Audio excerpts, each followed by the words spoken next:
আপনারা যারা নেতাজি সুভাষ ওপেন ইউনিভার্সিটিতে ইউজি কোর্সে অ্যাডমিশন নিলেন, যারা 2024-25 সেশনে, তাদের এই মুহূর্তে এনরোলমেন্ট সার্টিফিকেট ডাউনলোড করা যাচ্ছে। আপনারা কীভাবে এনরোলমেন্ট সার্টিফিকেট ডাউনলোড করবেন সেটা দেখিয়ে দিচ্ছি, আর এটা কি কি পাওয়া যায় সেটা বলেছি। এনরোলমেন্ট সার্টিফিকেট হচ্ছে অনেকটা রেজিস্ট্রেশন সার্টিফিকেটের মতো, যেটা এখন অনলাইন একটা এনরোলমেন্ট সার্টিফিকেট দেবে, সেটা দিয়ে আপনি কলেজে গিয়ে বই তুলতে পারেন। আর এই সার্টিফিকেটটা প্রিন্ট করার পর কলেজ থেকে অরিজিনাল একটা এনরোলমেন্ট সার্টিফিকেট পাবেন। আপাতত কীভাবে এনরোলমেন্ট সার্টিফিকেটটা ডাউনলোড করবেন সেটা একটু দেখিয়ে দিচ্ছি। এই যে ওয়েবসাইট দেখছেন bdp.wbnsuadmissions.com, এই সাইটে গিয়ে আপনারা এটা করতে পারেন। তো এখানে নিচে গিয়ে দেখতে পাবেন যে এখানে প্রিন্ট এনরোলমেন্ট সার্টিফিকেট, এখানে ক্লিক করলেই আপনি টোটালটা পেয়ে যাবেন।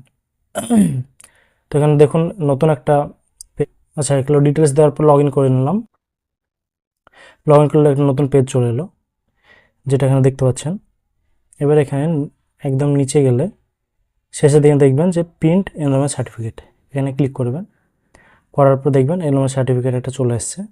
এখানে কী কী সাবজেক্ট আছে সেগুলো দেখতে পাচ্ছেন। এইটা প্রিন্ট করে নিয়ে আপনি কলেজে ডাউনলোড করে নেবেন, তারপরে কলেজে জমা দেবেন।